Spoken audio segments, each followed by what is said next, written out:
Hello students, welcome back to computer exam Guru.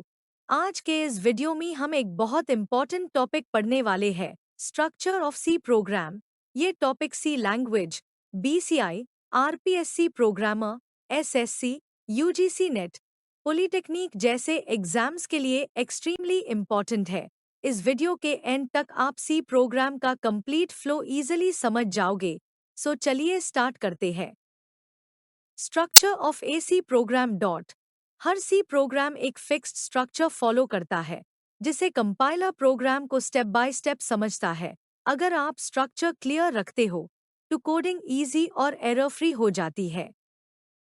C program को लिखने का एक प्रॉपर फॉर्मेट होता है। इस फॉर्मेट की हेल्प से प्रोग्राम रीडेबल होता है, डीबगिंग इजी होती है, कंपाइलर को इंस्ट्रक्शंस समझने में प्रॉब्लम नहीं होती। इसलिए स्ट्रक्चर समझना बहुत जरूरी है। डॉक्यूमेंटेशन सेक्शन में हम कमेंट्स लिखते हैं। इसका यूज प्रोग्राम का पर्पस बताने के लिए, ऑथर नेम लिखने के लिए, डेट मेंशन करने के लिए होता है। ये सेक्शन कंपाइलर इग्नोर करता है, सिर्फ प्रोग्रामर के लिए होता है। लिंक सेक्शन में हम हेडर फाइल्स इंक्लूड करते हैं। Example #include stdio.h। stdio.h में printf, scanf जैसे फंक्शंस डिफाइंड होते हैं। अगर हेडर फाइल इंक्लूड नहीं करोगे तो प्रोग्राम कंपाइलर एरर देगा।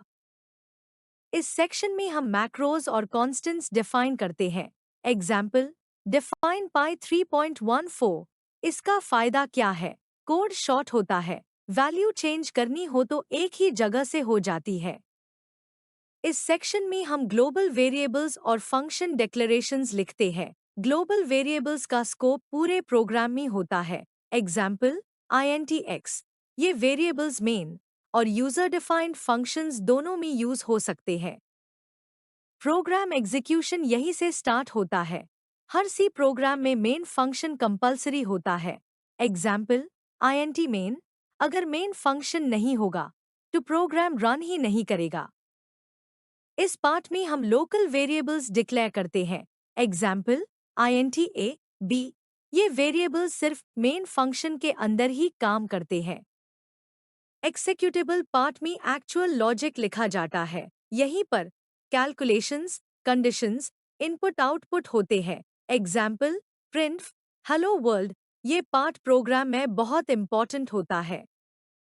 यूजर डिफाइंड फंक्शंस को हम मेन फंक्शन के बाहर डिफाइन करते हैं। इनका यूज कोड रीयूज के लिए, प्रोग्राम को मॉड्यूलर बनाने के लिए होता है। एग्जाम्पल वॉइड सम। लार्ज प्रोग्राम्स में ये बहुत हेल्पफुल होते हैं। तो दोस्तों, ये था स्ट्रक्चर ऑफ एसी प्रोग्राम का कंप्लीट एक्सप्लेनेशन। अगर आप इस स्ट्रक्चर को फॉलो करते हो तो कोड क्लीन होता है, एरर्स कम आती है, एग्जाम्स में क्वेश्चंस इजीली सॉल्व होते हैं। अगर आपको ये वीडियो हेल्पफुल लगा हो तो लाइक ज़रूर करिए, शेयर करिए अपने फ्रेंड्स के साथ और कंप्यूटर एग्जाम गुरु चैनल को सब्सक्राइब करना मत भूलिए। यहाँ पर आपको मिलेंगे सी प्रोग्रामिंग, कंप्यूटर एग्जाम्स के important topics, previous year questions. मिलते हैं नेक्स्ट वीडियो में। तब तक के लिए all the best for exams.